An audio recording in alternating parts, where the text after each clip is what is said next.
എനിക്ക് നല്ല പരിചയമുള്ള മനുഷ്യനാണല്ലോ, എനിക്ക് നല്ല പരിചയമുള്ള മനുഷ്യനാണല്ലോ. അല്ലാഹുവിന്റെ പ്രവാചകൻ അവിടുന്ന് അത്ഭുതത്തോടുകൂടി നോക്കുമ്പോ അവിടുന്ന് ചോദിക്കുന്നു, ജിബ്രീലേ, ആരാ ജിബ്രീലേ? ആ പോകുന്ന മനുഷ്യൻ ആരാണ് ജിബ്രീലേ? യാ റസൂലല്ലാഹ്, മഹാനായ സയ്യിദുനാ ബിലാൽ, കറുത്തവനായ ഭീകരയായ അല്ലാഹുവിന്റെ പ്രവാചകന്റെ മസ്ജിദുൻ നബവിയിൽ അന്തിനേരം ബാങ്ക് വിളിച്ചിരുന്ന മഹാനായ ബിലാൽ റളിയല്ലാഹു തആല അൻഹു. അടിമയായിരുന്ന ബിലാല്, ഭീകരയായിരുന്ന ബിലാല്, ഒരുപാട് പീഡനങ്ങൾ സഹിക്കേണ്ടി വന്ന ബിലാല്, മുത്തുനബിയെ ഹൃദയത്തിന്റെ അകത്ത് സ്നേഹിച്ചിരുന്ന ബിലാല്, ആ ബിലാൽ റളിയല്ലാഹു തആല അൻഹു അല്ലാഹുവിന്റെ പ്രവാചകനെ സ്വർഗ്ഗത്തിൽ കാണുകയാണ്. മുത്തുനബിയുടെ മുന്നിൽ നടന്നു പോകുന്ന സ്വഹാബിയ അല്ലാഹുവിന്റെ പ്രവാചകൻ അവിടെ നിന്ന് പറയുമ്പോ റസൂലുള്ളാഹി ചോദിച്ചു, ബിലാലേ, ബിലാലേ, നിന്നെ ഞാൻ സ്വർഗ്ഗത്തിൽ കണ്ടു ബിലാലേ, നീ എന്ത് നല്ല കാര്യമാ ചെയ്യുന്നത്? നിനക്ക് സ്വർഗ്ഗത്തിൽ ഒരു കൊട്ടാരം കിട്ടാ, എന്നെക്കാരും മുമ്പ് സ്വർഗ്ഗത്തിലൂടെ നടന്നു പോകുന്നത് കണ്ടല്ലോ, ഈ ജീവിതത്തിൽ എന്താണ് ചെയ്യുന്നതെന്ന് ചോദിക്കുമ്പോ ബിലാൽ റളിയല്ലാഹു തആല അൻഹു സഹാബികളുടെ ഇടയിൽ ഇങ്ങനെ തലതാഴ്ത്തി നിൽക്കുകയാ. ഒന്നുമില്ല നബിയേ, ഈ ബിലാലിന്റെ കയ്യിലെ സ്വർഗം കെട്ടാറൊന്നുമില്ല നബിയേ. അല്ലാഹുവിന്റെ പ്രവാചകൻ ചോദിച്ചു, പ്രത്യേകമായിട്ട് എന്തെങ്കിലും ചെയ്യുമോ? യാ റസൂലല്ലാഹ്, ബിലാൽ റളിയല്ലാഹു തആല അൻഹുവിന് ഒരു സ്വഭാവമുണ്ടായിരുന്നു. മലക്കുകളെ കൂട്ടുകാരനാക്കാൻ പറ്റുന്ന രണ്ടാമത്തെ സൽക്കർമ്മം എന്തെന്നറിയോ? ബിലാലിനൊരു സ്വഭാവമുണ്ടായിരുന്നു, എപ്പോഴും ഉടുവെടുക്കുമായിരുന്നു. മുറിഞ്ഞു കഴിഞ്ഞാൽ അപ്പോൾ തന്നെ ഉടുവെടുക്കുമായിരുന്നു. അല്ലാഹുവേ, ദായിമല്ലോ ഓടുകൂടി നടക്കുന്ന സ്വഹാബിയ, അത് നടത്തമാണെങ്കിലും കഥാ ഉറക്കമാണെങ്കിലും എപ്പോഴും ഉടുവോടുകൂടി നടക്കുന്ന സ്വഹാബിയാണ്. അല്ലാഹുവിന്റെ പ്രവാചകൻ അവിടുന്ന് പറഞ്ഞു, ബിലാലേ, അതിനു പകരമാണ് നിനക്ക് അല്ലാഹു ഈ പ്രതിഫലം തന്നതെന്ന് നബി മുഹമ്മദ് മുസ്തഫ സല്ലല്ലാഹു അലൈഹി വസല്ലമ തങ്ങൾ പറയുമ്പോ, എപ്പോഴും നീ ഒന്നുപെടുത്തിട്ട് നടക്ക്, എപ്പോഴും ഒന്നുപെടുത്തിട്ട് നടക്ക്. വെറുതെയല്ലല്ലോ അല്ലാഹുവിന്റെ റസൂൽ ഒന്നുപെടുക്കാൻ പറഞ്ഞത്. മഹാനായ അബൂ ഹുറൈറ റളിയല്ലാഹു തആല അൻഹു പറയുകയാണ്, പള്ളിയിൽ നമസ്കരിക്കുന്നവർ പോകുന്ന സമയത്ത് പോലും നേരെ ചൊവ്വ ഒന്നുപെടുക്കാത്തവരാ. അല്ലാഹുവേ, നമസ്കരിക്കാൻ പോകുന്ന സമയത്ത് പോലും നേരെ ചൊവ്വ ഒന്നുപെടുക്കാത്തവര് ഒന്നുവിന്റെ പ്രതിഫലം എന്തെന്നറിയുമോ? ഒന്നുപെടുത്താൽ അല്ലാഹു നിനക്ക് തരുന്ന പ്രതിഫലം എന്താണ്? അബൂ ഹുറൈറ റളിയല്ലാഹു തആല അൻഹു പറയുകയാണ്, അല്ലാഹുവിന്റെ പ്രവാചകന്റെ മുന്നിലേക്ക് ജിബ്രീൽ എന്ന മലക്കും 70,000 മലക്കുകളുമായി ഇറങ്ങി വരികയാണ്. ഒരു സിംഹാസനം വന്നുണ്ട്. നബിയുടെ മുന്നിലേക്ക് 70,000 മലക്കുകളുടെ നേതൃത്വത്തിൽ അതാ ജിബ്രീൽ കടന്നു വന്നു. പ്രവാചകന്റെ മുന്നിൽ സ്വർണ്ണ സിംഹാസനം കൊണ്ടുവച്ചു. ജിബ്രീൽ എന്ന മലക്ക് കയറിയിരുന്നു. എന്നിട്ട് അതിന്റെ ചിറക് കൊണ്ട് ഭൂമിയിലടിക്കുകയാണ്. അടിച്ച സ്ഥലത്ത് നിന്ന് വെള്ളം ഇങ്ങനെ പൊട്ടി വരികയാണ്. മഹാനായ ജിബ്രീൽ അലൈഹിസ്സലാം അവിടുന്ന് ഉടുവെടുത്ത് കാണിച്ചു കൊടുത്തു, നബിയേ, യാ റസൂലല്ലാഹ്, എങ്ങനെയാണ് ഉടുവെടുക്കേണ്ടതെന്ന് പ്രവാചകനെ കാണിച്ചു കൊടുക്കുകയാണ്. അല്ലാഹുവിന്റെ റസൂലിനെ പഠിപ്പിച്ചു കൊടുത്തു. എന്നിട്ട് അല്ലാഹുവിന്റെ പ്രവാചകൻ ജിബ്രീൽ ചെയ്തതുപോലെ ഉടുവെടുക്കുകയാണ്. എന്നിട്ട് പറഞ്ഞത് മറക്കല്ലേ ചെറുപ്പക്കാരാ, പള്ളിയിൽ പോയി ഉടുവെടുക്കുന്ന സമയത്ത്, പള്ളിയിൽ പോയി ഉടുവെടുക്കുന്ന സമയത്ത് നീ ചിന്തിക്കേണ്ട ഒരു കാര്യമുണ്ടടാ പൊന്നുമോനെ. സാധേ ജീവിതത്തിൽ ഒരുപാട് പാപങ്ങൾ ചെയ്തവനാണ്. കള്ളു കുടിച്ചു, വ്യഭിചരിച്ചു, പൈസ തിന്നു, എത്രയോ വഖത്തുകൾ മുടക്കി, ഒരുപാട് ജീവിതത്തിൽ ചെയ്യാൻ പാടില്ലാത്തത് പലതും ഞാൻ എന്റെ ജീവിതത്തിൽ ചെയ്തു പോയി. എവിടെ കൊണ്ട് കഴുകിക്കളയണമെന്നറിയില്ല ഉസ്താദ് എന്ന് പറയുന്ന ചെറുപ്പക്കാരാ, പാപം കഴുകിക്കളയാന് പറ്റുന്ന ഒരു എളുപ്പവഴി ഞാൻ പറഞ്ഞു തരാ. മുത്തുനബി പറഞ്ഞതെന്തെന്നറിയോ? മുത്തുനബി പറഞ്ഞതെന്തെന്നറിയോ? സഹാബാ, ഞാൻ കാണിച്ചു തന്നതുപോലെ നിങ്ങൾ ആരെങ്കിലും ഒളിവെടുത്താൽ നിങ്ങൾ ചെയ്ത പാപങ്ങൾ അല്ലാഹു പുറത്തു തരും സഹാബാ. ഉടുവെടുക്കുന്ന സമയത്ത് നിന്റെ കൈ കഴുകുമ്പോ, നിന്റെ കണ്ണ് കഴുകുമ്പോ, നിന്റെ കാല് കഴുകുമ്പോ, നിന്റെ വാ കഴുകുമ്പോ, പടച്ചവനെ നിന്റെ ജീവിതത്തിൽ ചെയ്തു പോയ പാപങ്ങൾ മുഴുവനും ഉടുവെടുക്കുന്ന സമയത്ത് അല്ലാഹു പുറത്തു തരുമെന്ന് പ്രവാചകൻ പറയുമ്പോ, സഹോദരാ എപ്പോഴും ഒന്നുകൂടി നടക്കണേ, ഒന്നുകൂടി നടക്കണേ, ഒന്നുകൂടി കിടന്നുറങ്ങണേ. അല്ലാഹുവിന്റെ പ്രവാചകൻ അവിടെന്ന് പറയുകയാണ്, മൻബാത ത്വാഹിറൻ മൻബാത ത്വാഹിറൻ ബാത ഫീ ശിആരിഹി മലകുൻ ലാ യസ്തൈഖിലു സഅതൻ മിൻ ലൈൽ. ഏതെങ്കിലും ഒരു മനുഷ്യൻ ഒന്നുകൂടി കിടന്നുറങ്ങിയാൽ, ഏതെങ്കിലും ഒരു മനുഷ്യൻ ഒന്നുകൊടുത്തിട്ട് കിടന്നുറങ്ങിയാൽ, അല്ലാഹുവേ നിന്റെ തലയുടെ ഭാഗത്തൊരു മലക്ക് വന്ന് നിൽക്കുകയാ, ഒരു മലക്ക് നിന്റെ കാവല് നിൽക്കുകയാണ്. നിന്റെ കൂട്ടുകാരനായിട്ട് ഒരു മലക്ക് നിന്റെ തലയുടെ ഭാഗത്ത് നിന്നിട്ട് ആ മലക്ക് അല്ലാഹുവിനോട് ദുആ ചെയ്യുകയാണ്, അല്ലാഹുമ്മ ഗ്ഫിർ ലി അബ്ദിക ഉളുവെടുത്തിട്ട് കിടന്നുറങ്ങുന്ന നിന്റെ തലയുടെ ഭാഗത്തൊരു മലക്ക് നിന്നിട്ട് ദുആ ചെയ്യുന്ന പടച്ചവര്, ഈ മനുഷ്യൻ ചെയ്ത പാപങ്ങൾ പുറത്തു കൊടുക്കല്ലോ, ഈ പെണ്ണ് ചെയ്ത പാപം നീ പുറത്തു കൊടുക്കല്ലോ. കാരണം ഇവർ ഉളുവെടുത്തിട്ട് കിടക്കുന്നവനാ, ഉളുവെടുത്തിട്ട് കിടക്കുന്നവനാ. പടച്ചവനെ നീ എഴുന്നേക്കുന്നത് വരെ ഈ മലക്ക് നിന്റെ തലയുടെ ഭാഗത്ത് നിന്ന് നിനക്ക് വേണ്ടി ദുആ ചെയ്യുമെന്ന് നബി മുഹമ്മദ് മുസ്തഫ സല്ലല്ലാഹു അലൈഹി വസല്ലമ തങ്ങൾ പറയുമ്പോ, മോനെ എല്ലാ രാത്രിയിലും നിന്റെ തലയുടെ മുമ്പിൽ, നിന്റെ തലയുടെ വലതു ഭാഗത്തൊരു മലക്ക് ഇങ്ങനെ കാവല് നിൽക്കുകയാ. അവൻ നിന്റെ കൂട്ടുകാരനാ, ആ മലക്ക് നിന്റെ കൂട്ടുകാരനാ. എപ്പോഴും ഒതുപെടുത്ത് നടക്കുന്ന ഒരു മനുഷ്യൻ അല്ലാഹു തരുന്ന പ്രതിഫലം എന്തെന്നറിയോ? മഹാനായ തടവ ഉസ്താദ് പറയുകയാണ്, ഒന്നുകൂടി മരിക്കലേറ്റം മെച്ചമാ ജിബ്രീൽ വരുമെന്നും ഹദീസിൽ സ്പഷ്ടമാ. പടച്ചവനെ ഒന്നുവെടുത്തിട്ട് കിടക്കുന്ന ഒരു മനുഷ്യനുണ്ടല്ലോ, സക്കറാത്തിന്റെ അവസ്ഥയിൽ കിടക്കുന്ന മനുഷ്യന് ഒന്നുവെടുത്തു കൊടുക്കാൻ പറയുന്നത് എന്തിനെന്നറിയോ? ഏതെങ്കിലും ഒരു മനുഷ്യന് ഒന്നുവെടുത്ത് കിടക്കുന്ന സമയത്ത് മരിച്ചാ അവന് വിവിഐപിയുടെ മരണമാണ്, അവന് വിവിഐപിയുടെ മരണമാണ്. അവന്റെ തലയുടെ വലത് ഭാഗത്ത് മുഖറബുൽ അംലാക്ക് മലക്ക് ജിബ്രീൽ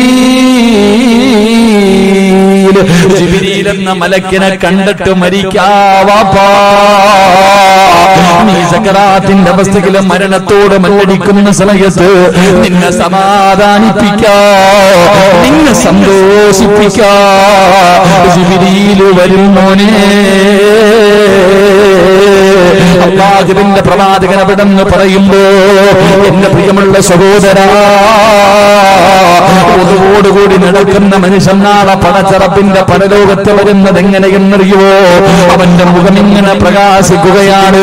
അവന് മുഖം പ്രകാശിക്കുന്ന രീതിയില് നാളെ പള്ളിക്കാട്ടിൽ നിന്ന് എഴുന്നേറ്റ് പടച്ചറപ്പിന്റെ പരലോകത്തേക്ക് കടന്നു വരുമെന്ന് നബി മുഹമ്മദ് മുസ്തഫ സല്ലല്ലാഹു അലൈഹി വസല്ലമ തങ്ങൾ പറയുമ്പോ, നാളെ മലക്കുകളുടെ കയ്യിൽ പിടിച്ചിട്ട് പടച്ചറപ്പിന്റെ സ്വർഗ്ഗത്തിലെ ഒരു കൊട്ടാരത്തിന്റെ അകത്തേക്ക് കടന്നു പോകണോ? അല്ലാഹുവിന്റെ സ്വർഗ്ഗത്തില് മലക്കുകളുടെ കയ്യിൽ പിടിച്ചിട്ട് നിനക്ക് വേണ്ടി ഒരുക്കി വെച്ചിരിക്കുന്ന ഒരു കൊട്ടാരമുണ്ട്. ബിലാൽ നിങ്ങൾക്ക് അല്ലാഹു കൊടുത്ത പ്രതിഫലമാണ്, ബിലാൽ നിങ്ങൾക്ക് അല്ലാഹു കൊടുത്ത പ്രതിഫലമാ. നിനക്കും വേണോ? നിനക്കും വേണോ?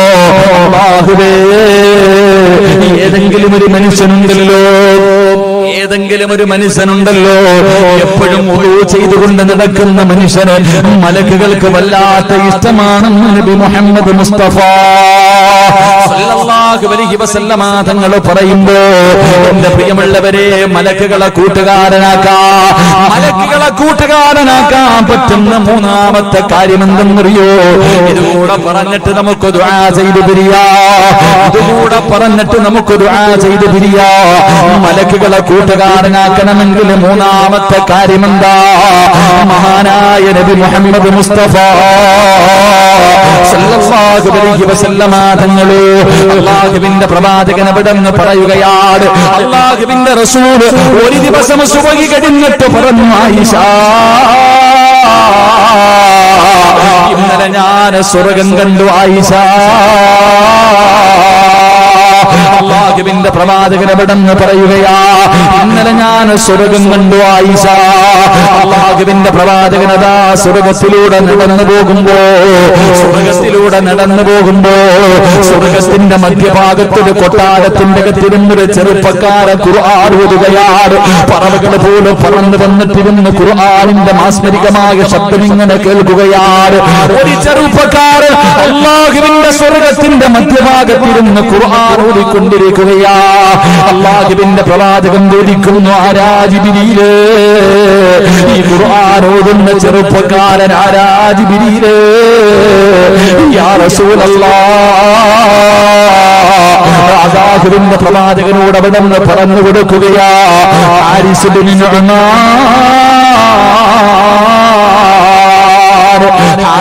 നുഅ്മാൻ എന്ന് പറയുന്ന സ്വഹാബിയാണ്. അല്ലാഹുവിന്റെ റസൂൽ പറയുകയാ, റഅയ്തു ഫിൽ ജന്ന ബാരിഹ വസമിഅ സൗത ഖാരിയൻ. അല്ലാഹുവിന്റെ പ്രവാചകൻ സ്വർഗ്ഗത്തിലൂടെ നടന്നു പോകുമ്പോൾ സ്വർഗ്ഗത്തിന്റെ മധ്യഭാഗത്ത് ഒരു ചെറുപ്പക്കാരൻ ഖുർആൻ ഓതിക്കൊണ്ടിരിക്കുകയാണ്. റസൂലുള്ളാഹി ചോദിക്കുന്നു, ആരാ ജിബ്രീലേ? അത് ഹാരിസ നുഅ്മാൻ, ഹാരിസ ഇബ്നു നുഅ്മാൻ റളിയല്ലാഹു തആല അൻഹുവാണ്. അല്ലാഹുവിന്റെ റസൂൽ ചോദിച്ചു, എന്റെ ഹാരിസിനെ നിനക്കെങ്ങനെ അറിയാം? ജിബ്രീലേ, എന്റെ ഹാരിസിനെ നിനക്കെങ്ങനെ അറിയാം? യാ റസൂലല്ലാഹ്, അവിടെന്ന് പറഞ്ഞതെന്തെന്നറിയോ? അല്ലാഹു സ്വർഗ്ഗത്തിലെ ഭക്ഷണം കൊടുക്കുന്ന സ്വഹാബിയാണ് നബിയേ. അവിടെന്ന് പറഞ്ഞു കൊടുക്കുകയാണ്, യാ റസൂലല്ലാഹ്, ഇന്നഹു യതസാബിഅ അന്നബി യതകഫലു ബിഅർസാഖിനാ. അല്ലാഹുവിന്റെ പ്രവാചകൻ സല്ലല്ലാഹു അലൈഹി വസല്ലമ തങ്ങളോട് പറഞ്ഞു കൊടുക്കുകയാണ്, നബിയേ, ഈ സഹാബിക്ക് അല്ലാഹു സ്വർഗ്ഗത്തിലെ ഭക്ഷണം വെച്ചിട്ടുണ്ട്. ഈ സ്വഹാബിക്ക് അല്ലാഹു സ്വർഗ്ഗത്തിലെ ഭക്ഷണം വെച്ചിട്ടുണ്ട്. അല്ലാഹുവിന്റെ പ്രവാചകൻ സല്ലല്ലാഹു അലൈഹി വസല്ലമ തങ്ങൾ ഇത് പറയുമ്പോ അല്ലാഹുവിന്റെ പ്രവാചകനോട് ആയിഷ ബീവി റളിയല്ലാഹു തആല അൻഹയോട് പറഞ്ഞു കൊടുക്കുകയാണ്. പ്രവാചകൻ ചോദിച്ചു, ജിബ്രീലേ, സ്വർഗ്ഗത്തിന്റെ മധ്യഭാഗത്ത് ഈ സ്വഹാബിയിരുന്ന് ഖുർആൻ ഓതുകയാണ്. അല്ലാഹുവേ, ഈ മനുഷ്യൻ അല്ലാഹു സ്വർഗ്ഗത്തിലെ ഭക്ഷണം തയ്യാറാക്കി വെച്ചിട്ടുണ്ട്. ഇത് കിട്ടാനുള്ള കാരണം എന്താ? യാ റസൂലല്ലാഹ്, മാതാപിതാക്കളെ സ്നേഹിച്ചതിന് അല്ലാഹു കൊടുത്ത പ്രതിഫലമാണെന്ന് നബി മുഹമ്മദ് മുസ്തഫ. നബി മുഹമ്മദ് മുസ്തഫ സല്ലല്ലാഹു അലൈഹി വസല്ലമ തങ്ങൾ സ്വർഗ്ഗത്തിലൂടെ നടന്നു പോകുമ്പോ സ്വർഗ്ഗത്തിന്റെ മധ്യഭാഗത്ത് ഒരു കൊട്ടാരത്തിന്റെ അകത്തിരുന്നിട്ട് ഒരു ചെറുപ്പക്കാരൻ ഖുർആൻ ഓതുക. അല്ലാഹുവിന്റെ റസൂൽ ചോദിച്ചത്, ആരാ? നബിയെ, അങ്ങയുടെ സഹാബി ഹാരിസയാ. എങ്ങനെ അറിയാ ഹാരിസയാണെന്ന്? അവിടെന്ന് പറഞ്ഞു, നബിയെ, അല്ലാഹു സ്വർഗ്ഗത്തിന് ഭക്ഷണം കൊടുക്കാൻ കാത്തിരിക്കുന്ന സഹാബിയാണെന്ന് നബി മുഹമ്മദ് മുസ്തഫ. ഉറക്കെ നബി മുഹമ്മദ് മുസ്തഫ. അല്ലാഹു സ്വർഗ്ഗത്തിൽ ഭക്ഷണം കൊടുക്കാൻ കാത്തു വെച്ചിരിക്കുന്ന സഹാബിയ ആയിഷ ബീവി റളിയല്ലാഹു തആല അൻഹ ചോദിച്ചു, നബിയെ, ഇത് കിട്ടാനുള്ള പ്രതിഫലം മാതാപിതാക്കളെ സ്നേഹിച്ചതിന് അല്ലാഹു കൊടുത്തതാ. ആയിഷ ബീവി റളിയല്ലാഹു തആല അൻഹ ചോദിച്ചു, നബിയെ, എല്ലാവരും മാതാപിതാക്കളെ സ്നേഹിക്കുന്നുണ്ട്, ഈ സഹാബിക്ക് മാത്രം ഇത് കിട്ടാൻ? നിങ്ങളെല്ലാവരും, ഞാനും നിങ്ങളും എല്ലാവരും മാതാപിതാക്കളെ സ്നേഹിക്കുന്നവരാ. നബിയെ, എന്റെ മാതാപിതാക്കളോട് എനിക്കും സ്നേഹമുണ്ട്. അപ്പൊ ഈ സഹാബിക്ക് മാത്രം പ്രത്യേകം ഈ പ്രതിഫലം കിട്ടാനുള്ള കാരണം എന്താ?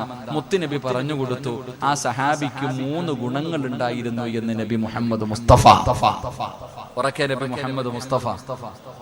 ഈ 3 ഗുണം ഈ സദസ്സിലിരിക്കുന്ന ഏതെങ്കിലും ഒരു മനുഷ്യനുണ്ടെങ്കിൽ, മോനെ, സ്വർഗത്തിൽ ഒരു കൊട്ടാരം, സ്വർഗത്തിന്റെ മധ്യഭാഗത്തിൽ നിനക്കൊരു കൊട്ടാരവും അള്ളാഹു നാളെ നിനക്ക് സ്വർഗത്തിൽ ഭക്ഷണം തരും. അള്ളാഹു ഭാഗ്യം തരുമാറാകട്ടെ. അള്ളാഹു ഭാഗ്യം തരുമാറാകട്ടെ. 11:30 പാച്ചി നോക്കുന്ന ചിലരൊക്കെ നിർത്താറായോ? നിർത്തണോ? എന്ത് വേണോ ഇപ്പൊ പറയണോ? നിർത്തണോ? 3 കാര്യം ജീവിതത്തിൽ ആരെങ്കിലും ചെയ്താൽ എവിടെ അള്ളാഹു ഭക്ഷണമായിട്ട് എവിടെ സ്വർഗത്തിൽ അള്ളാഹു നിനക്ക് ഭക്ഷണം തരും. അള്ളാഹു ഭാഗ്യം തരുമാറാകട്ടെ. അള്ളാഹു ഭാഗ്യം തരുമാറാകട്ടെ. പറയണമെന്ന് ആഗ്രഹമുള്ളവർ കൈവക്ക്, എങ്കിൽ പറയാം. ഭൂരിഭാഗം പേരും കൈവക്കിയാ പറയാം. പുറകിരിക്കണം വാപ്പ, നീ എന്താ പൊക്കാത്ത? അവസാനത്തെ പൊക്കല. അള്ളാഹു ഈമാൻ തരുമാറാകട്ടെ. സ്വർഗത്തിൽ ഭക്ഷണം വേണം. സ്വർഗത്തിൽ അള്ളാഹു ഭക്ഷണം കാത്തു വെച്ചിട്ടുണ്ട്. അള്ളാഹു അത് വാങ്ങി തിന്നാൻ ഭാഗ്യം തരുമാറാകട്ടെ. അള്ളാഹു അത് വാങ്ങി തിന്നാൻ ഭാഗ്യം തരുമാറാകട്ടെ. ഇതിപ്പോ സംഘാടകർ ബക്കറ്റ് എടുത്തു. സ്വർഗത്തിൽ ഭക്ഷണം കിട്ടുന്നതിന് മുമ്പ് സ്വർഗത്തിൽ പോണ്ടേ? ഭക്ഷണമൊക്കെ പിന്നെ സ്വർഗത്തിൽ പോണ്ടേ? അള്ളാഹുവേ പടച്ചവനെ, ഈ നല്ല കാര്യത്തിന് വേണ്ടി ആരെല്ലാം മനസ്സറിഞ്ഞിട്ടൊരു സദക്ക ചെയ്യുന്നു, മരിക്കുമ്പോ ഈമാനോടുകൂടിയുള്ളൊരു മരണം അതാ വേണ്ടേ. വെറുതെ ഒന്നും മരിച്ചാ പോരാ. ഞങ്ങളുടെ നാട്ടിൽ ഇപ്പൊ 2-3 ദിവസം മുമ്പ് ഒരു മുസ്ലിമായ ചെറുപ്പക്കാരൻ അള്ളാഹുവെ ഒരു പറമ്പില് മരിച്ചിട്ട് 3-4 ദിവസമായി. മൊത്തം പുഴുവരിച്ചു, ആരും നോക്കാനില്ലാതെ. അള്ളാഹു സഹോദരന് പുറത്തു കൊടുക്കുമാറാകട്ടെ. മയ്യത്ത് പോലെ എന്റെ വൈഫിന്റെ സഹോദരനാ മയ്യത്ത്. അവസാനം ജനാസ കുളിപ്പിച്ചിട്ട് കടലിൽ പോയി ചാടി, ഇട്ട വസ്ത്രം വരെ ഊരിക്കളഞ്ഞു. അത്രയ്ക്ക് സ്മെല്ല്. ആ ജനാസ പാസ്പോർട്ട് എന്താ പറയുക, ടാർപ്പയ്ക്കകത്ത് വാരിയിട്ടുണ്ടോ പോയ. അവസാനം ഞാൻ ചോദിച്ചവൻ പറഞ്ഞു, വീട്ടിൽ നേരെ പോയി ഇട്ടിരുന്ന ആ ചെറുപ്പക്കാരൻ പറഞ്ഞു, പുതിയ ഉടുപ്പായിരുന്നല്ലേ ഇട്ടിരുന്ന പുതിയ വസ്ത്രം, കാരണം അത്രയ്ക്കും ദുർഗന്ധം. അള്ളാഹു നമ്മളെയൊക്കെ കാത്തുരക്ഷിക്കുമാറാകട്ടെ. എന്റെ പ്രിയമുള്ളവരെ, മനസ്സറിഞ്ഞിട്ടൊരു സദക്ക കൊടുത്തു. അള്ളാഹു നിങ്ങൾക്ക് നല്ല മരണം തരും. അള്ളാഹുവേ, എന്റെ മരണം നീ നന്നാക്കി തരണേ പടച്ചവനെ. വെള്ളിയാഴ്ച രാവിലെ ഒരു മരണം തരണേ. മരിക്കുന്ന സമയത്ത് സ്വർഗം കണ്ട് മരിക്കാൻ ഭാഗ്യം തരണേ എന്ന നിയ്യത്തോടെ മനസ്സറിഞ്ഞിട്ടൊരു സദക്ക ചെയ്യുക. അള്ളാഹു സ്വീകരിക്കുമാറാകട്ടെ. ബിസ്മില്ലാഹ്. സ്വല്ലല്ലാഹു അലാ മുഹമ്മദ്.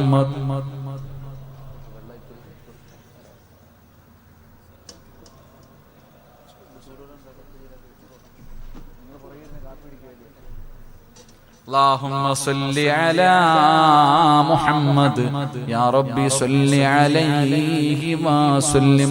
അല്ലാഹു സ്വീകരിക്കുമാറാകട്ടെ. എല്ലാവരും മനസ്സറിഞ്ഞിട്ട് കൈകെട്ടിയിരിക്കണ്ട.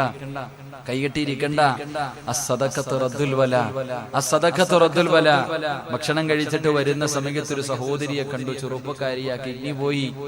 ചെറുപ്പക്കാരി പോയി ഭക്ഷണം കഴിക്കാൻ പോയ വീട്ടിലും അല്ലാഹു അവിടെ നിന്നും പറഞ്ഞത് കിഡ്നിയുടെ കാര്യവാ. ക്യാൻസർ രോഗം പിടിച്ച ഒരു കുഞ്ഞിന് വേണ്ടി ദുആ ചെയ്യാൻ പറഞ്ഞു. മോനെ, മനസ്സറിഞ്ഞിട്ട് എന്തെങ്കിലും കൊടുക്ക്, ഇല്ലെങ്കിൽ കുടുംബം വിറ്റാലും മാറൂല. നീ സമ്പാദിച്ച സമ്പാദ്യം മുഴുവനും, നിന്റെ വീടും നിന്റെ പറമ്പും നിന്റെ സർവ്വതും വിറ്റാലും മാറാത്ത രോഗം ചിലപ്പോ ഈ സദഖയിൽ അല്ലാഹു മാറ്റി തരുമെന്ന് നബി മുഹമ്മദ് മുസ്തഫ. ഉറക്കെ നബി മുഹമ്മദ് മുസ്തഫ 3 സ്വലാത്ത് സ്വല്ലല്ലാഹു.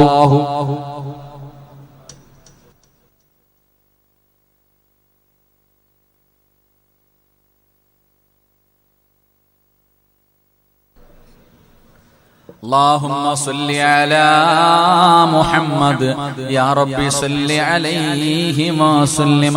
മഹാനായ നബി മുഹമ്മദ് മുസ്തഫ സല്ലല്ലാഹു അലൈഹി വസല്ലമ തങ്ങളോട് ആയിഷ ബീവി റളിയല്ലാഹു തആല അൻഹ ചോദിച്ചു, യാ റസൂലല്ലാഹ്, അല്ലാഹുവിന്റെ നബിയേ, ഈ സ്വഹാബിക്ക് മാത്രം അല്ലാഹു ഈ പ്രതിഫലം കൊടുക്കാനുള്ള കാരണം എന്താണെന്ന് അല്ലാഹുവിന്റെ പ്രവാചകനോട് ചോദിക്കുമ്പോ മുത്തുനബി അവിടെ നിന്ന് പറഞ്ഞു കൊടുക്കുകയാ. ഈ സദസ്സിലിരിക്കുന്നവര്, മാതാപിതാക്കള്, വീട്ടിലുള്ളവര്, ഉമ്മയോ വാപ്പയോ, വീട്ടിലുള്ള ഓരോ മക്കളും പഠിക്കുന്നതിന് വേണ്ടി പറയുകയാ. എന്റെ ശബ്ദം കേൾക്കുന്ന പെങ്ങളെ, നിനക്ക് അല്ലാഹു സ്വർഗത്തിലെ ഭക്ഷണം തരും മോളെ. അല്ലാഹു നിനക്ക് സ്വർഗത്തിലെ ഭക്ഷണം തരും. നാളെ പടച്ച റബ്ബിന്റെ സ്വർഗത്തിന്റെ മധ്യഭാഗത്ത് നിനക്ക് അല്ലാഹു ഒരു കൊട്ടാരം തരും മോളെ. മുത്തുനബി അവിടെ നിന്ന് പറഞ്ഞു, ആയിഷ, ആ സ്വഹാബിക്കുണ്ടായിരുന്ന 3 ഗുണങ്ങളിൽ ഒരു ഗുണമെന്തെന്നറിയോ? അല്ലാഹുവിന്റെ റസൂൽ പറയുന്നു, കാന യുത്ഇമുഹാ ബിയദിഹി. അല്ലാഹുവിന്റെ റസൂൽ അവിടെ നിന്ന് പറയുന്നു, ആയിഷ, ആ സ്വഹാബിക്കുണ്ടായിരുന്ന ഒരു ഗുണമെന്തെന്നറിയുമോ? നമുക്കെല്ലാവർക്കും നമ്മുടെ ഉമ്മ ഭക്ഷണം വാരി തന്നിട്ടുണ്ട്, നമ്മുടെ വാപ്പ നമുക്ക് ഭക്ഷണം വാരി തന്നിട്ടുണ്ട്. മാതാപിതാക്കൾ വാരിത്തരുന്ന ഭക്ഷണം കഴിച്ചിട്ടാണ് ഞാനും നിങ്ങളും എല്ലാവരും വളർന്നത്. എങ്കിൽ അല്ലാഹുവിന്റെ പ്രവാചകൻ പറഞ്ഞു, ആയിഷ,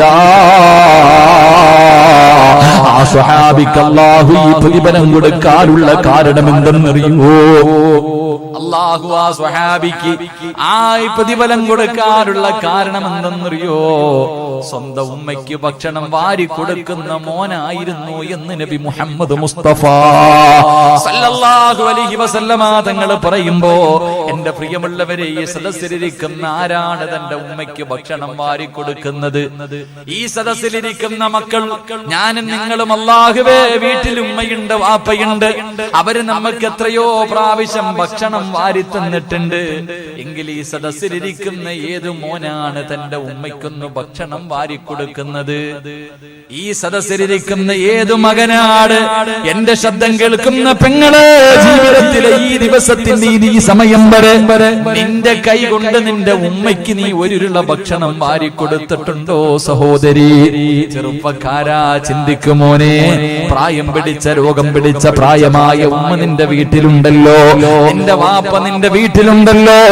ഒരിക്കലെങ്കിലും നിന്റെ ഉമ്മയ്ക്ക് നീ ഒരുരുള ഭക്ഷണം വാരി കൊടുത്തിട്ടുണ്ടോ? സമയമില്ലല്ലോ ചെറുപ്പക്കാരാ. ഉമ്മാനെ തിരിഞ്ഞു നോക്കാൻ, വാപ്പാനെ തിരിഞ്ഞു നോക്കാൻ. ആ പാവങ്ങൾ കിടക്കുന്ന റൂമിലൊന്ന് പോയിട്ട് സുഖമാണോ എന്നെങ്കിലും ചോദിക്കാൻ എന്റെ പ്രിയമുള്ളവരെ, എനിക്കും നിങ്ങൾക്കും സമയമില്ലാതെ പോകുമ്പോ, സഹോദരാ, നീ ചോദിക്കും, ഉസ്താദേ, ഞാൻ വാരിക്കൊടുത്താൽ എന്റെ ഉമ്മ കഴിക്കുവോ? ഒന്ന് ചോദിക്കണം ചെറുപ്പക്കാരാ, ഒന്ന് പോയിട്ട് ചോദിച്ചു നോക്കണം മോനെ. ഈ ഹദീസ് ഈ സഹാബിയുടെ ചരിത്രം ഞാൻ വായിച്ചപ്പോ എന്റെ ഉമ്മാന്റെ അടുക്കൽ ചെന്നിട്ട് ഞാൻ ചോദിച്ചു, ഉമ്മ, ഞാൻ നിങ്ങൾക്കൊന്ന് ഭക്ഷണം വാരി തരട്ടെ? എനിക്കൊരാഗ്രഹമുണ്ട് ഉമ്മ, എനിക്കൊരാഗ്രഹമുണ്ട്. ഒരിക്കലെങ്കിലും എന്റെ ഉമ്മാൻ എനിക്കൊന്ന് ഭക്ഷണം വാരി കൊടുക്കണം. പടച്ചവനെ, ഒന്ന് ചോദിക്കണം ചെറുപ്പക്കാരാ. ഉമ്മാന്റെ മുന്നിലൊന്ന് നീ ചോദിക്കുമ്പോ നിന്റെ ഉമ്മാന്റെ കണ്ണ് നിറയുന്നത് നിനക്ക് കാണാം. എന്റെ പൊന്നുമോൻ എന്നെ മറന്നില്ലല്ലോ. 100 വട്ടം സമ്മതിക്കും ചെറുപ്പക്കാരാ. അല്ലാഹുവേ, പ്രവാചകൻ സല്ലല്ലാഹു അലൈഹി വസല്ലമ തങ്ങൾ പറയുകയാണ്, ഈ സ്വഹാബിക്ക് അല്ലാഹു സ്വർഗ്ഗത്തിലെ ഭക്ഷണം കൊടുക്കാനുള്ള കാരണം എന്തെന്നറിയോ? ആ സ്വഹാബി തന്റെ കൈകൊണ്ട് ഉമ്മയ്ക്ക് ഭക്ഷണം വാരി കൊടുക്കുമായിരുന്നു എന്ന് നബി മുഹമ്മദ് മുസ്തഫ സല്ലല്ലാഹു അലൈഹി വസല്ലമ തങ്ങൾ പറയുമ്പോ, ഈ പാവപ്പെട്ടവന്റെ വഅദ് കേൾക്കാൻ വന്ന ഓരോ മക്കളും ഇന്ന് വീട്ടിലേക്ക് കടന്നു ചെന്നിട്ട്, എന്റെ പ്രിയമുള്ളവരെ, വാപ്പയുണ്ടോ, ജീവിച്ചിരിപ്പുണ്ടോ, ഉമ്മ ജീവിച്ചിരിപ്പുണ്ടോ? മോനെ, എപ്പോഴെങ്കിലും സ്നേഹത്തോടെ എന്റെ ഉമ്മയുടെ ചാരത്ത് ചെന്നിരുന്നിട്ട് ചോദിക്കണം, ഉമ്മ, എനിക്കൊരുരുള ഭക്ഷണം ഉമ്മാന് വാരിത്തരണമെന്ന് വല്ലാത്ത കൊതിയുണ്ട്, എനിക്കൊരാഗ്രഹമുണ്ട്. എന്റെ ഉമ്മായിക്കും വാപ്പായിക്കും ഞാനെങ്ങാണം എന്റെ കൈകൊണ്ട് ഭക്ഷണം വാരിക്കൊടുത്താ അല്ലാഹു എനിക്ക് സ്വർഗ്ഗത്തില് ഭക്ഷണം തരും ഉമ്മ. അല്ലാഹുവിന്റെ പ്രവാചകൻ അവിടെന്ന് പറയുന്നു, ആയിഷ, അല്ലാഹു സ്വർഗ്ഗത്തിൽ ഈ സ്വഹാബിക്ക് പ്രതിഫലം കൊടുക്കാനുള്ള ഒന്നാമത്തെ കാരണം ഉമ്മയ്ക്ക് സ്വന്തം കൈകൊണ്ട് ഭക്ഷണം വാരിക്കൊടുത്തത് കൊണ്ടാ. 2, അല്ലാഹുവിന്റെ പ്രവാചകൻ അവിടെന്ന് പറഞ്ഞു, ആയിഷ, വലം യസ്തഖിംഹിമ കലാമുൻ ഖത്തു. അല്ലാഹുവിന്റെ പ്രവാചകൻ അവിടെന്ന് പറയുന്നു, ആ സ്വഹാബി ഉമ്മയുടെ മുന്നിൽ ശബ്ദമുയർത്തി സംസാരിക്കാത്ത മകനായിരുന്നു. എന്തേ എന്ന് പോലും ചോദിക്കൂല. ഉമ്മാന്റെ മുന്നിൽ ശബ്ദമുയർത്തി സംസാരിക്കാത്ത മകനായിരുന്നു ഹാരിസ് ഇബ്നു നുഅ്മാൻ. അല്ലാഹുവേ, ഈ സദസ്സിലിരിക്കുന്ന ഞാനും നിങ്ങളും സ്വന്തമായിട്ട് ആത്മാർത്ഥമായി ചെന്ന് ചിന്തിച്ചു നോക്ക്. നമ്മൾ ഉമ്മാന്റെ മുന്നിൽ എന്തെല്ലാം പറഞ്ഞിട്ടുണ്ട്. ശബ്ദമുയർത്തി സംസാരിക്കുന്നത് പോയിട്ട് ഉമ്മാനെ ചീത്ത വിളിക്കുന്ന മക്കളില്ലേ, ഉമ്മാനെ തല്ലുന്ന മക്കളില്ലേ, ഉമ്മാനെ കുത്തുവാക്ക് പറയുന്ന മക്കളില്ലേ?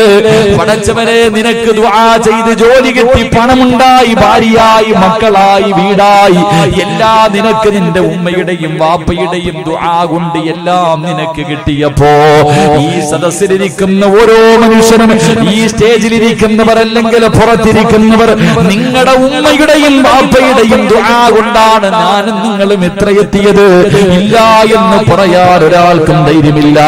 ഈ പള്ളിയിലെ ഖതീബാകട്ടെ, ഈ സദസ്സിലിരിക്കുന്ന പ്രായമുള്ള ഹാജിയാക്കന്മാരാകട്ടെ, അല്ലെങ്കിൽ ബഷീർ സാഹിബാകട്ടെ, ഈ സദസ്സിലിരിക്കുന്ന ഞാനും നിങ്ങളും ഓരോ മനുഷ്യനും എന്റെയും നിങ്ങളുടെയും ഉമ്മയുടെ പ്രാർത്ഥന കൊണ്ടാണ് വാപ്പയുടെ പ്രാർത്ഥന കൊണ്ടാണ് നമ്മൾ ഇത്രയും എത്തിയത്. പക്ഷെ ഇന്ന് നമ്മൾ ചെയ്യുന്നത് എന്തെന്നറിയോ? നമുക്ക് കൊട്ടാരം പോലെയുള്ള വീടായി, നല്ല ജോലിയായി, പരിഭാര്യയായി, മക്കളായി, ഇതെല്ലാമായി കഴിയുമ്പോ സ്വന്തം ഉമ്മാനോടും വാപ്പാനോടും പറയുന്ന വാക്കെന്തെന്നറിയോ? വല്ലതും കഴിച്ചിട്ട് ഈ വീടിന്റെ അകത്ത് മിണ്ടാതെ ഇരുന്ന് കൊള്ളണം. ഉമ്മയൊക്കെ കൽപ്പിക്കുകയാണ്, ഉമ്മയോട് കൽപ്പന, വാപ്പയോട് കൽപ്പന, മക്കളെ പറയുന്ന മാതാപിതാക്കളോട് വല്ലതും കഴിച്ചിട്ട് ഈ വീടിന്റെ അകത്ത് മിണ്ടാതെ ഇരുന്ന് കൊള്ളണം. അല്ലാഹുവിന്റെ റസൂല് പറഞ്ഞു, സ്വഹാബാ, മക്കളും മാതാപിതാക്കളെ ഭരിക്കുന്ന കാലം കണ്ടാൽ ഒരു ലോക അവസാനത്തിന്റെ അടയാളമാണെന്ന് നബി മുഹമ്മദ് മുസ്തഫ സല്ലല്ലാഹു അലൈഹി വസല്ലമ തങ്ങൾ പറയുമ്പോ അല്ലാഹു ഈ സ്വഹാബിക്ക് സ്വർഗ്ഗത്തിൽ ഭക്ഷണം കൊടുക്കാറുള്ള കാരണം എന്തെന്നറിയോ? ഒന്ന്, ഉമ്മാന് ഭക്ഷണം വാരി കൊടുക്കുമായിരുന്നു. രണ്ട്, ഉമ്മയുടെ മുന്നിൽ ശബ്ദമുയർത്തി സംസാരിക്കില്ല.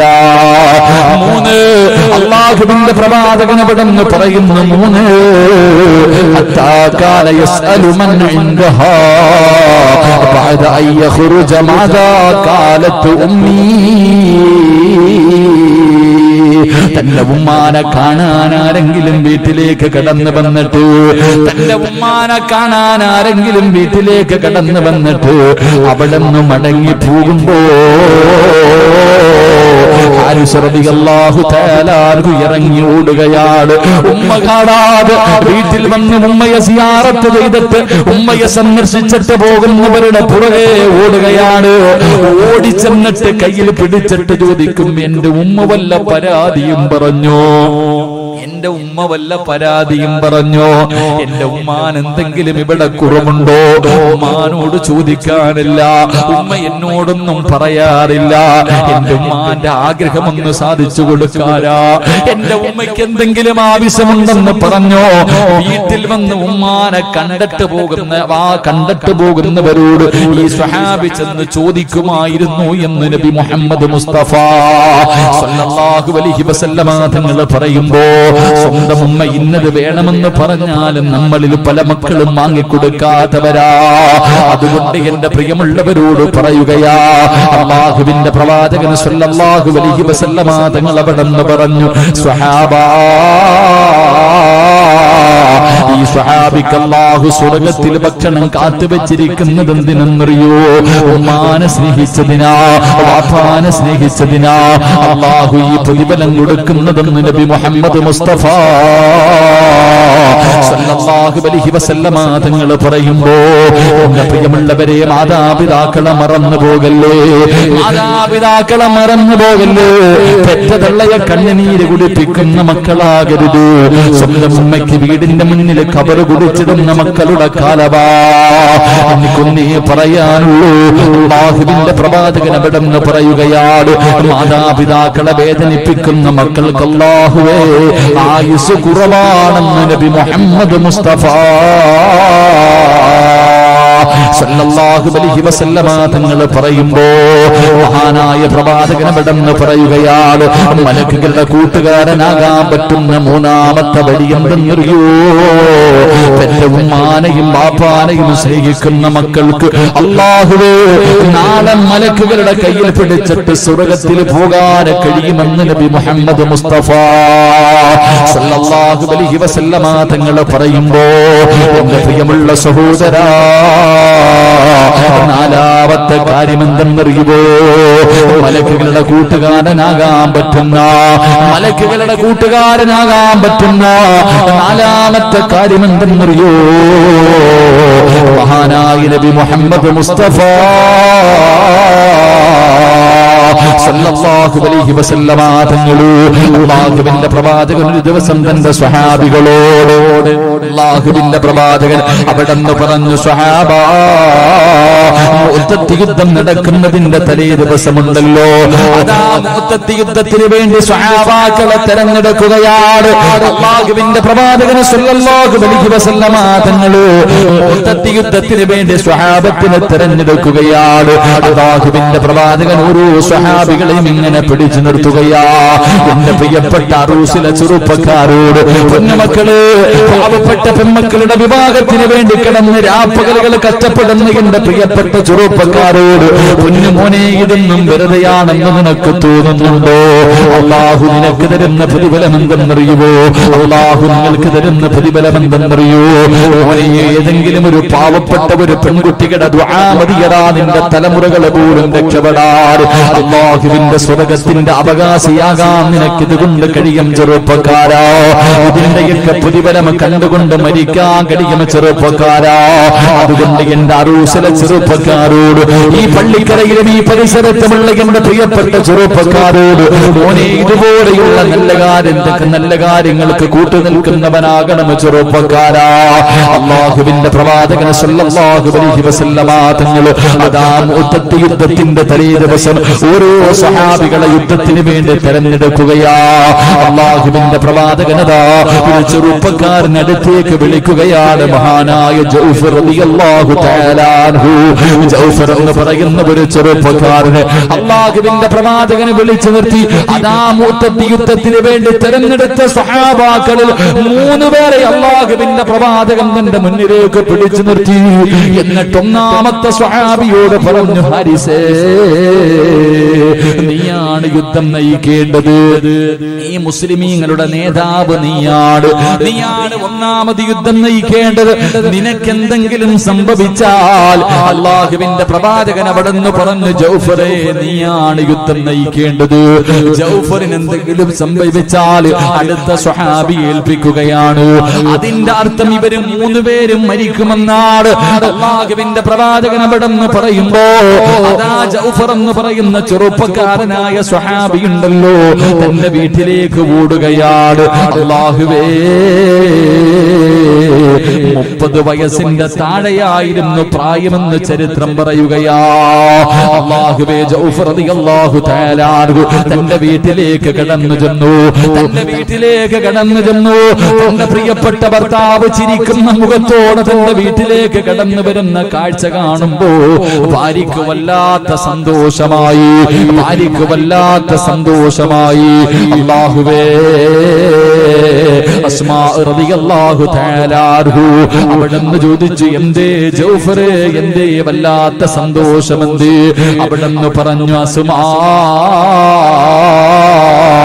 അല്ലാഹുവിന്റെ പ്രവാചകൻ മുഅ്തത്ത് യുദ്ധത്തിന്റെ നേതാവായി എന്നെ തെരഞ്ഞെടുത്തിരിക്കുകയാ. മുഅ്തത്ത് യുദ്ധത്തിന്റെ നേതാവായിട്ട് അല്ലാഹുവിന്റെ പ്രവാചകൻ എന്നെ തെരഞ്ഞെടുത്തിരിക്കുകയാ. ഈ സഹാബിക്കറിയാം മരിക്കുമെന്ന്. കാരണം അല്ലാഹുവിന്റെ റസൂലാ പറഞ്ഞത്, നിനക്ക് എന്തെങ്കിലും പറ്റിയാൽ അടുത്ത ആള് ആ യുദ്ധം നയിക്കണേ എന്ന് പ്രവാചകൻ പറയുമ്പോ തന്നെ മനസ്സിലാകും അവിടെന്ന് ഷഹീദാകുമെന്ന്. അല്ലാഹുവേ, തന്റെ ഭാര്യയെ കെട്ടിപ്പിടിച്ച് ചുടുചുംബനം കൊടുത്തിട്ട് പറഞ്ഞു, അസുമാ, വിധിയുണ്ടെങ്കിൽ നമുക്ക് തിരിച്ചു വരുമ്പോ കാണാ.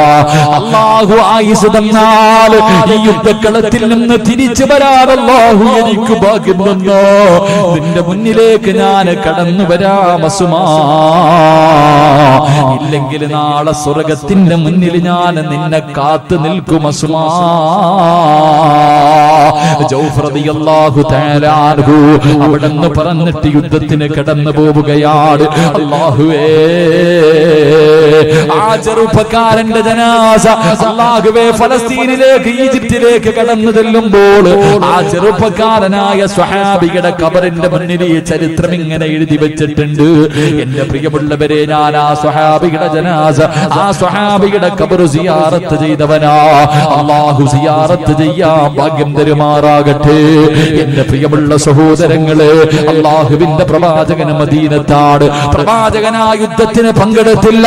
അധാരണാങ്കണത്തിൽ തഥാ കുറച്ച് സ്വഹാബികൾ പടച്ചവനെ നൂറുകണക്കിന് ആയിരക്കണക്കിന് മൂവായിരക്കണക്കിന് വരുന്ന സൈന്യത്തോട് പോരാടുകയാണ്. ഒന്നാമത്തെ സ്വഹാബി കൊടിയും പിടിച്ചുകൊണ്ട് രണാങ്കണത്തിലേക്ക് ഇറങ്ങുമ്പോ അവിടുന്ന് വെട്ടുകൊണ്ട് ഭൂമിയിലേക്ക് വീഴുകയാണ്.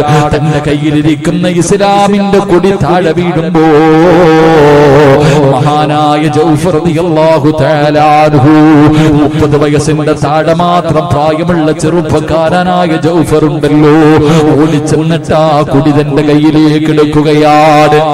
അതാ കൊടി തന്റെ കയ്യിലേക്ക് എടുക്കുകയാ. ആ സമയത്ത് നേതാവ് മരണപ്പെട്ടപ്പോ, നേതാവ് ഷഹീദായി വീഴുന്നത് കണ്ടപ്പോ മുസ്ലിമീങ്ങൾ അല്പം ഭയന്നു പോയി. ആ സമയത്ത് ജൗഫർ റളിയല്ലാഹു തആല അൻഹു വിളിച്ചു പറഞ്ഞു, സ്വഹാബാ,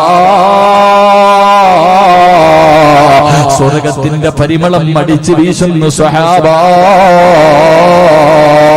കൊടി പിടിച്ചുകൊണ്ട് കുതിരയുടെ മുകളിൽ പടച്ചവനെ ജഅഫർ എന്ന് പറയുന്ന ചെറുപ്പക്കാര സൈന്യത്തിന്റെ മുന്നിലേക്ക് പാഞ്ഞു കയറുമ്പോ അവിടുത്തെ കൈ വലത് കൈയങ്ങ് വെട്ടിമുറിക്കുകയാ.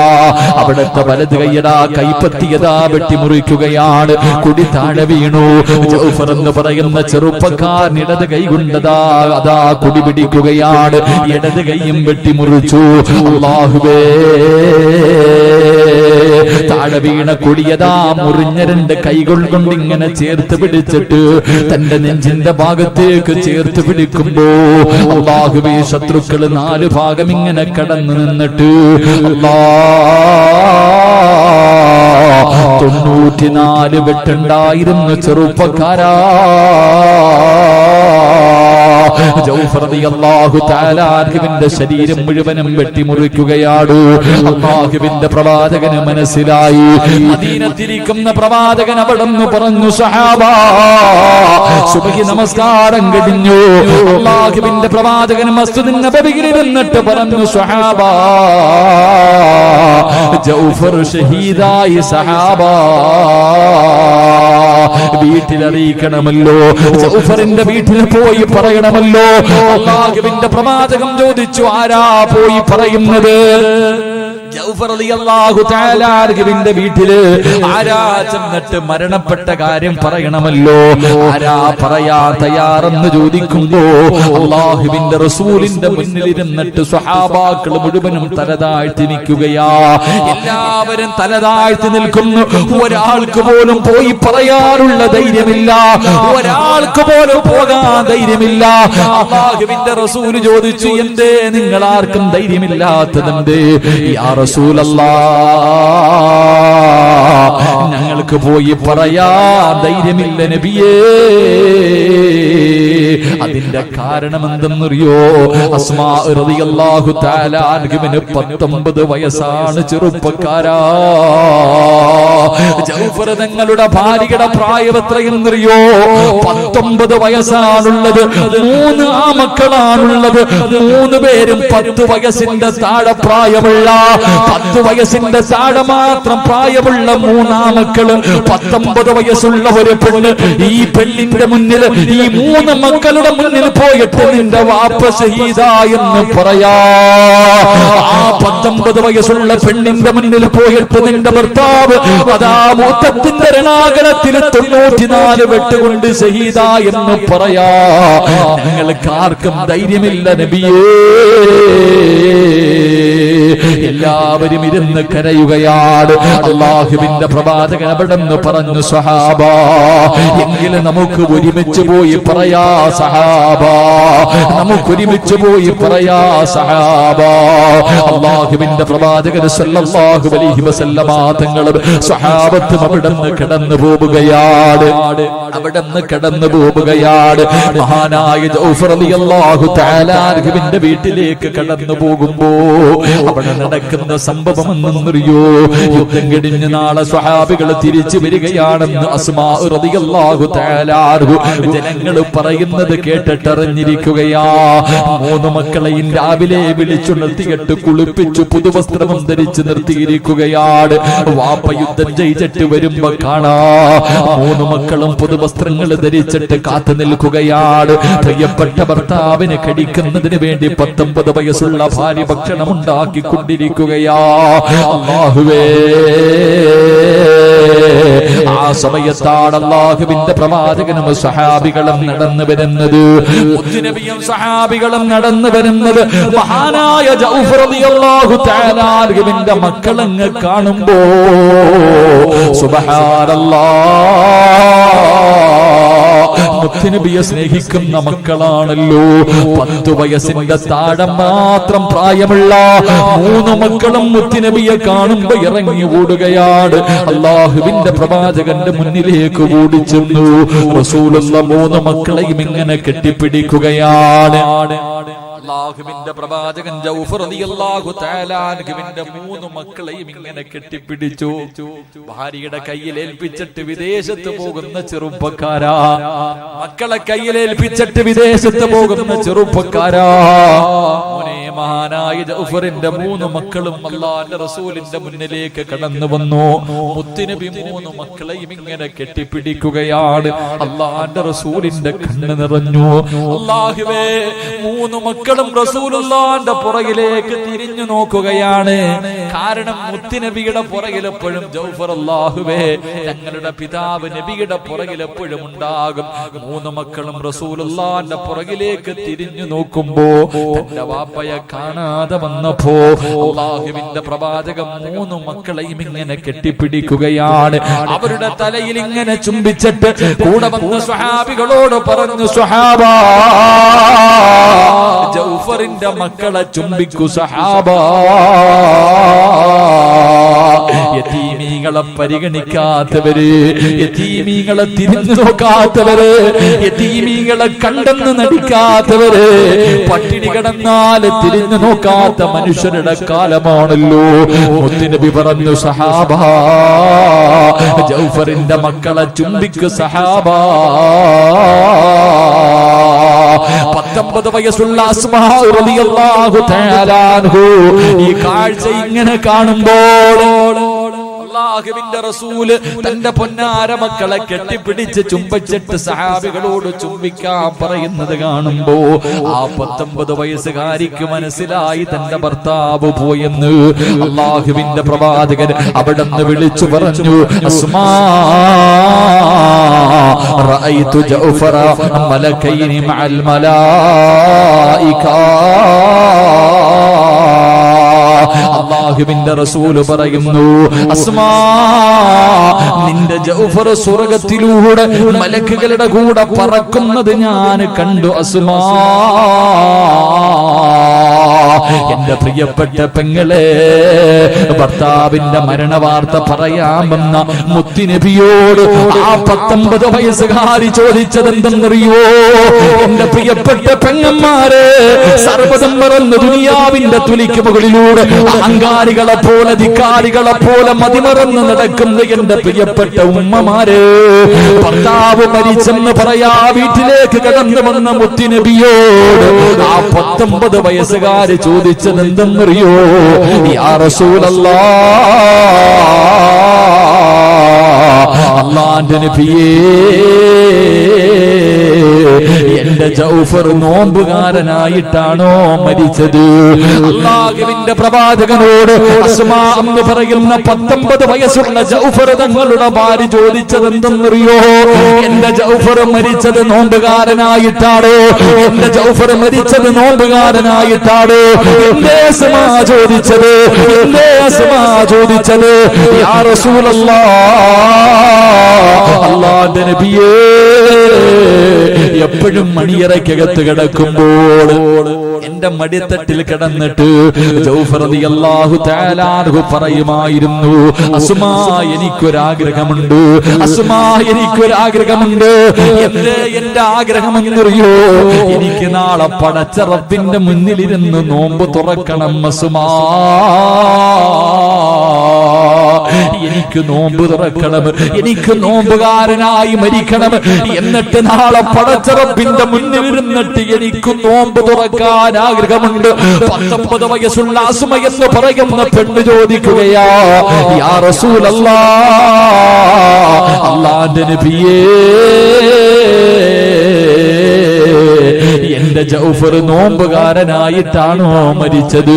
സഹാബികൾ പറഞ്ഞു, നബിയേ, നബിയേ, അതാ 94 വെട്ടുകൾ കൊണ്ട് മരണത്തോട് മല്ലടിക്കുന്ന സമയത്ത് കുടിക്കാൻ വെള്ളം കൊണ്ടുപോയി കൊടുക്കുന്ന സമയത്ത് അവിടെന്ന് പറഞ്ഞു, എനിക്ക് സുന്നത്ത് നോമ്പാ. അല്ലാഹുവേ, നോമ്പുകാരനായിട്ടാണ് മരിച്ചതെന്ന് പറയുമ്പോ അസ്മാ റളിയല്ലാഹു തആല അൻഹുവിന് സമാധാനമാവുകയാ. എന്റെ പ്രിയപ്പെട്ടവരെ, തിങ്കളും വ്യാഴവും നോമ്പ് പിടിക്കുന്ന ഉമ്മമാരെ, സുന്നത്ത് നോമ്പ് പിടിക്കുന്ന ചെറുപ്പക്കാരാ, സുന്നത്ത് നോമ്പ് പിടിക്കുന്ന വാപ്പമാരെ, നിനക്ക് അല്ലാഹുവിന്റെ മുന്നിലിരുന്ന് നോമ്പ് തുറക്കാ കൊതിയുണ്ടോ? മലക്കുകളുടെ കയ്യിൽ പിടിച്ചിട്ട് അല്ലാഹുവിന്റെ അനുഗ്രഹങ്ങൾ കൊണ്ട് നിറച്ച സ്വർഗ്ഗത്തിലേക്ക് കടന്നു പോകാൻ ആഗ്രഹമുണ്ടോ? എന്റെ പ്രിയപ്പെട്ട ചെറുപ്പക്കാരാ, മോനെ, നീ എങ്ങാണം മരിച്ചു പോയാൽ ആദ്യം കരയേണ്ടത് നിന്റെ വാപ്പയല്ല, നിന്റെ ഉമ്മയല്ല, നിന്റെ ഭാര്യയല്ല, നിന്റെ മക്കളല്ല, നിന്റെ കൂടപ്പിറപ്പല്ല, നിന്റെ കൂട്ടുകാരല്ല, നിന്റെ കുടുംബക്കാരല്ല, നിന്റെ അയൽവാസികളല്ല. മോനെ, ആദ്യമായിട്ട് കരയേണ്ടത് ആരെന്നറിയോ? അല്ലാഹുവിന്റെ മലക്കുകളുണ്ടല്ലോ.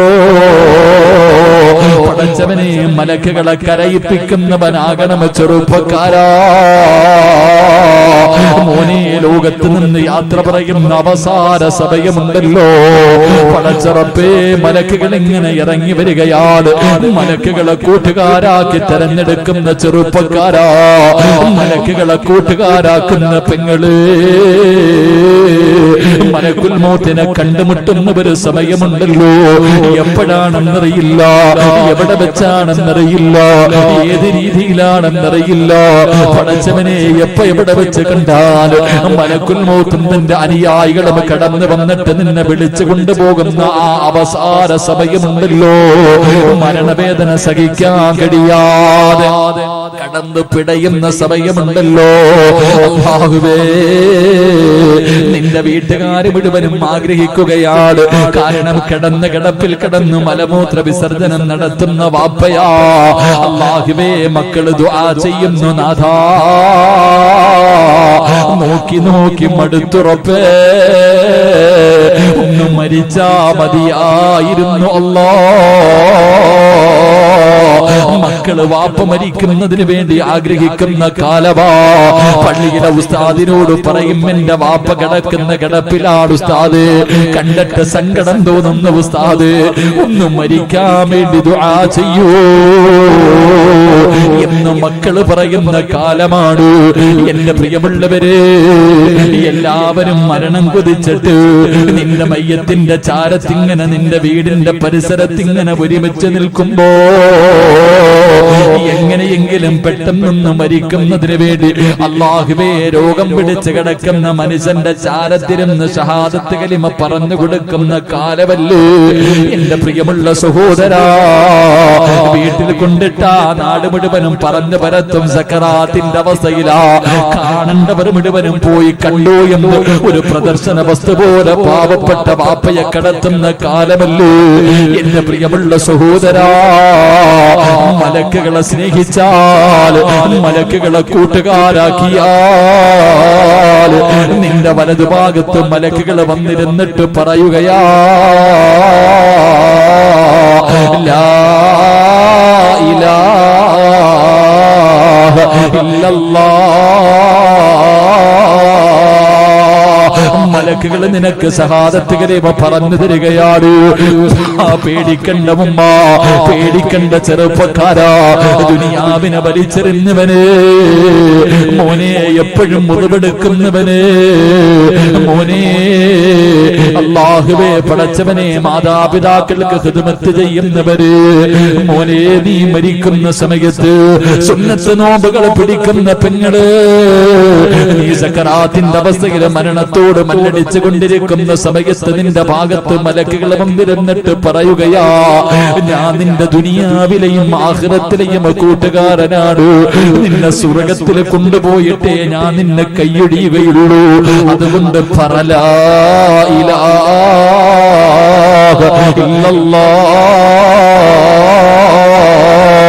എന്ന് ഷഹാദത്ത് കലിമ പറഞ്ഞു തരുമ്പോ പടച്ചവരെ അത് പറഞ്ഞിട്ട് മരിക്കാൻ കൊതിയില്ലേ?